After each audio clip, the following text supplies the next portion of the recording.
Assalamualaikum Ustaz. Waalaikumsalam. Gimana kabarnya, sehat ya? Alhamdulillah. Alhamdulillah. Nah ini mungkin teman-teman semua juga ada yang sudah tahu dan ada juga yang belum tahu nih Ustaz, bahwa restoran Ajwad ini adalah punya antum Ustaz. Ya, restoran Ajwad yang ada di Condet ya Ustaz ya? Apa Jalan Raya Condet? Raya nomor 50. Nomor 50. Nah Ustaz, ini saya sama Irwan mau sedikit nanya-nanya nih Ustaz tentang restoran Ajwad. Pertama, restoran Ajwad ini sebenarnya udah lama nggak sih Ustaz? Dari tahun berapa Ustaz? Ya, Alhamdulillah, syukur sama Rasulullah. Kalau di sini sendiri, di Condet Raya nomor 50 ini sudah masuk tahun ke-6. Tahun ke-6, Masya Allah, tahun ke-6. Bahkan sudah selesai tahun ke-6, kita sudah masuk di awal tahun ke-7 lah sekarang. Dari November 2018 itu sudah masuk tahun ke-7. Oke. Sebelumnya kita sudah ada dibuka sebelum pindah ke sini di Kalibata City 3 tahun. Jadi kurang lebih Ajwad juga. sudah. Ajwad juga. Ajwad. Karena kan pertama kali nyoba di sana. Ya, sebelum di Condet Raya kita di Kalibata City di mall di bawah. Ke bawah. Jadi kurang lebih kalau sekarang yang masuk tahun ke-10. Tahun ke-10 berarti ya. Ya, Sat. Jangan kenal gitu, biasa aja. Gua tahu sih. Kurang luas nih kayaknya. Artis mana aja wawancara ini biasa aja. Ini ada pertanyaan lupa mulu. Asli. Lihat-lihat terus mana ada. Ya, apa tadi?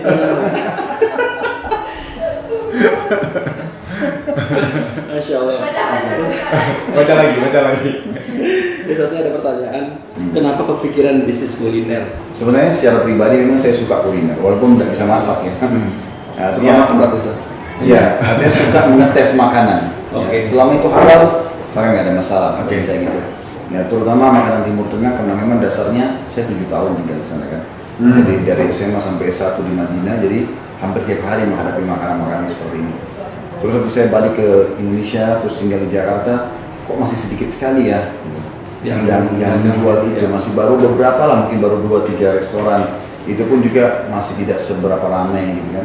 Sementara restoran-restoran dari negara-negara non-muslim, dari Jepang, dari Cina sudah menjamur dan konsumennya mayoritasnya muslim. Ya. Nah, terus saya melihat Peluang maksudnya. sebenarnya peluangnya iya, bisnisnya nomor 2. Tapi saya melihat ada banyak jemaah haji, jemaah umroh. Kalau kita hitung 1 tahun itu tidak kurang dari 3 juta orang. Kalau totalnya. Ini mereka pergi ke Mekah, ke Madinah, mereka tidak berani mencoba makanan sana. Jadi kembali lagi makan sayur asam dan sebagainya. Oke. Nah, sementara di sana itu kesempatan kan, kita kalau datang satu negara kesempatan coba makanannya. Ya. Saya temukan alasannya tidak tahu bahasanya, tidak tahu rasanya, gitu kan, tidak tahu harganya, gitu. Banyak alasan. Maka kita coba buka. Kalau dari sisi spiritualnya, agamanya, jadi makanan Timur Tengah itu satu sisi memang sehat sekali. Sehatnya itu karena rempah-rempah. Jadi rempah betul-betul alami gitu, rempah-rempah itu. Ya cengkeh, ya kayu manis, ya kapulaga, ya ini semuanya hal-hal yang alami. Terus menu utama kambing, dan kambing ini satu-satunya hewan di dalam agama Islam kalau kita bisa bahasakan itu yang memang dianjurkan untuk makan. Hadits Bukhari menjelaskan kalau makanan kesukaan Nabi SAW itu kambing. Dan Paha kambing atau kambing? kambing secara umum, tapi Oh, kambing. kegemaran beliau dari kambing itu adalah paha. Oke.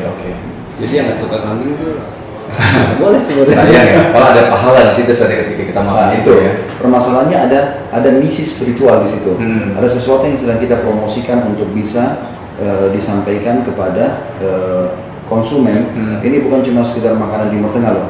Selain sehat, memang ada hubungannya dengan syariat. Karena makanan utamanya adalah kambing tadi. Persepsi negatif sebagian orang tentang masalah Kolesterol, itu segala macam. kalau kita bisa di Google diketik aja, Ya. kita tidak akan temukan itu. Ternyata Dan enggak. sebenarnya itu bukan, itu cuma isu orang, kolesterol, darah tinggi. Karena mereka selama ini yang buat itu muncul ada, tapi dari Bumbu ya? bumbu ya benar. Jadi bukan dagingnya. Iya. Karena garamnya berlebihan, ya, memang darah tinggi lah. Oh. Minyak yang lebih, segala macam lemak yang dipakai, maka itu semua menjadi kolesterol. Jadi bagaimana cara penyajiannya aja saja. Ya.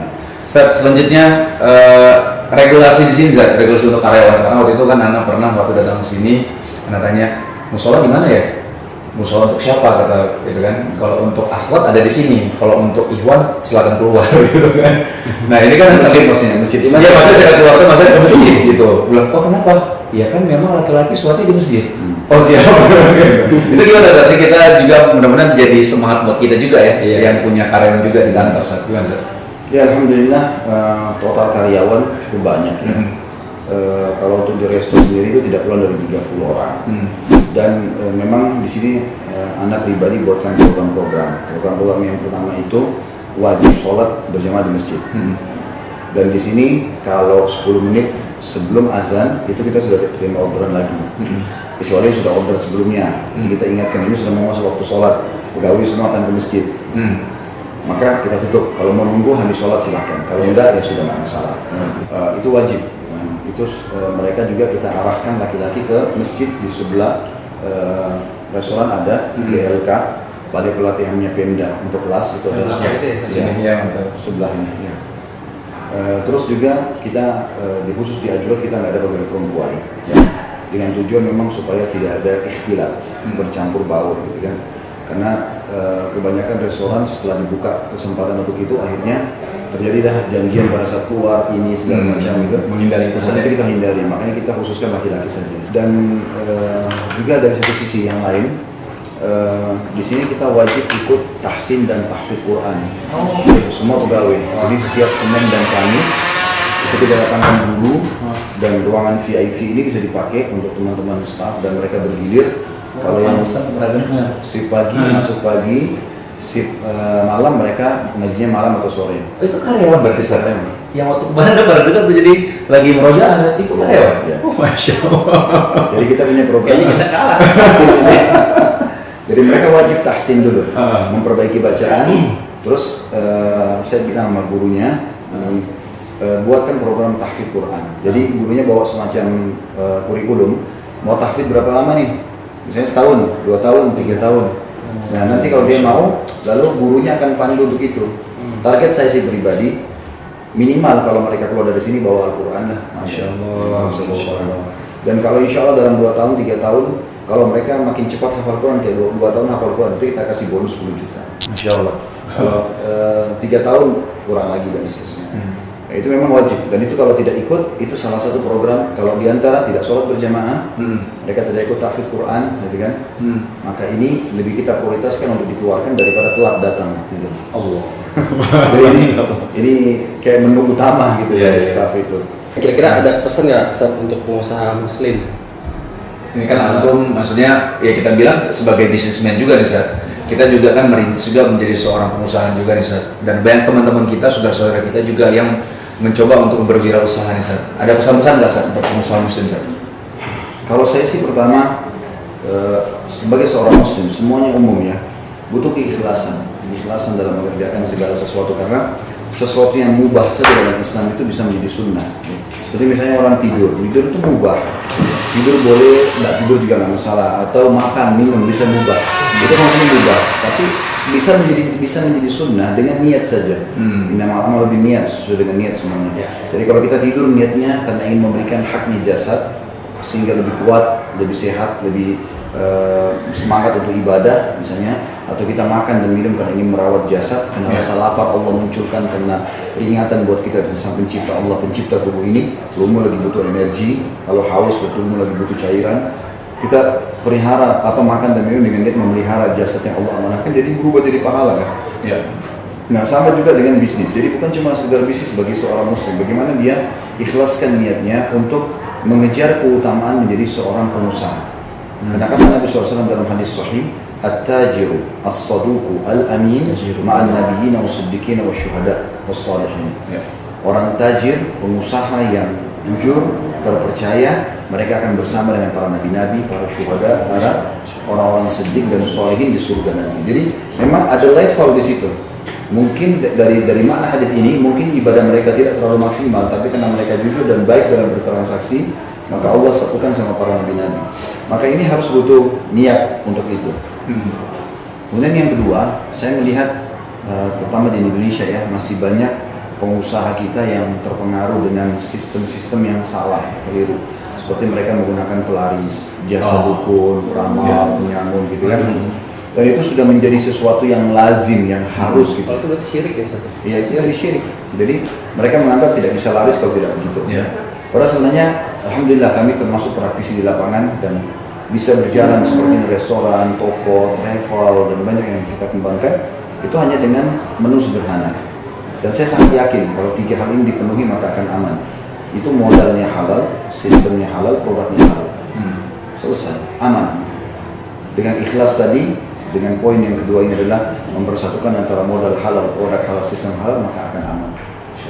Yang terakhir, yang ketiga maksudnya dari poin-poin ini adalah bagaimana dia seorang muslim tidak bisa melepaskan memang antara seluruh kegiatan dia termasuk masalah ekonomi ini dengan sosial. Jadi gini, tidak semua target kita adalah transaksi jual beli. Tapi bagaimana kita bisa berbagi dari transaksi itu kepada orang yang tidak mampu. Ada seorang pengusaha punya Selimut ada? ya silakan. Penjual selimut bed cover gitu. Dan tokonya besar sekali. Yang paling murah itu harganya sekitar 250 real. Yang paling murah selimut dan bed cover itu sekitar 250 real. Ada satu orang miskin datang, kemudian dia mengatakan dengan polosnya dia, saya ini butuh selimut dengan harga 100 real, tapi saya butuh 4. Dia bilang saya butuh 4. Bisa nggak saya dapat 100 real dengan 4? Maka otomatis pegawai itu mengatakan tidak mungkin. Terus dia, kebetulan pemilik toko lihat langsung dia mengatakan sudah biarin aja. Dikasih isyarat pegawainya biar saya ngomong. Ngomong lah akhirnya pemilik toko, tapi si orang ini nggak tahu ini pemilik tokonya. Lalu dia bilang, kenapa? Kalau bahasa kita bapak mau apa? Saya mau beli selimut 100 real tapi saya butuh 4 buat saya, istri saya sama 2 anak saya. Sekarang musim dingin saya butuh. Kata yang punya toko, silakan pilih saja yang mana. Maka kemudian orang itu dengan leluasa memilih tanpa tanya harga lagi. Entah yang harga berapa diambil, karena sampai 1000 real pun ada. Diambillah sama dia 4 kemudian lalu dibawa ke kasir. Lalu kemudian pemilik toko mengambil uang 100 real memberikan dia pergi. Setelah itu pemilik toko mengumpulkan pegawainya. Dia mengatakan, saya tahu ada yang kalian akan tanyakan. Kata mereka, iya. Bagaimana bisa anda menjual 100 real 4 selimut, sementara yang paling murah saja 250 real. Orang ini bebas milih mana saja, gitu kan? Maka dia mengatakan, tadi itu saudara kita muslim, tidakkah kalian lihat dia butuh? Dia orang butuh, dia orang miskin. Maka saya memberikan dia bantuan untuk itu. Terus pegawai bilang, lalu kenapa anda kalau begitu menjual, kenapa nggak kasih cuma-cuma? Dia bilang, kalian harus bedakan. Mana orang yang datang minta, mana orang yang mau beli. Orang kalau mau beli, supaya dia mulia, terima saja duitnya. Tapi kita kasih hadiah gitu. Karena dia keluar dalam kondisi mulia. Kalau tadi saya kasih cuma-cuma, dia keluar dalam kondisi malu. Artinya, di poin ketiga ini, harus kita bisa, mungkin kayak restoran ini, ada saatnya di mana kita gratisin orang-orang yang tidak mampu. Alhamdulillah kita di Ramadan di sini ada takjil gratis. Kita berikan sari kurma, teh, kita berikan roti. Nah, itu gratis siapapun, walaupun mereka tidak makan di sini. Mereka mampir di pinggir jalan karena Ramadan kan masih macet. Kita bagi-bagi di pinggir jalan. Bagi-bagi gitu saja. Ada yang juga masuk ke dalam. Pokoknya mereka boleh takjil dengan teh yang ada, dengan ada roti namanya fatair. Mirip sambusa ya. Sambusa digoreng, kalau fatair itu dikukus. Roti itu dengan kurma beberapa butir. Masya Allah gratis. Itu pelajaran yang sangat istimewa buat kita juga, Ustaz. Tampar. Ternyata memang begitu ya gitu. Maksudnya Allah tuh nggak punya rumusan gitu kalau kayak gitu, Ustaz. Mungkin juga yang tadi pengusaha bed cover itu tahu hadisnya gitu kali, Ustaz. Jadinya dia itulah gunanya ilmu tuh, Ustaz. Karena efek secara realita lapangan itu saya lihat sendiri. Kapan kita gratisin beberapa orang atau kapan kita mudahkan bagi orang miskin itu luar biasa. Di sini tuh Sabtu Ahad bisa sampai antri 1 jam. Hanya orang untuk mau makan gitu. Saya sih itu pas. Alhamdulillah Allah memudahkan seperti itu. Ustaz, jazakallah ya. Alhamdulillah nih atas wawancaranya. Terima kasih waktu antum nih. Ustaz lagi manasik sebenarnya. Ini salah waktunya Ustaz mau masih bisa untuk kita interview. Alhamdulillah Ustaz banyak ilmu yang kita bisa dapatkan dari antum. Tidak hanya ilmu itu, tapi ilmu bisnis juga kita bisa pelajari dari antum juga. Alhamdulillah. Silakan datang Jalan Condet Raya nomor 50. Kalau misal Instagramnya lihat di sini. Ya. Oke. Ustaz lagi jazakallah khair. Sampai ketemu lagi insyaallah ya Ustaz ya. Terima kasih. Coba langsung aja. Oh iya.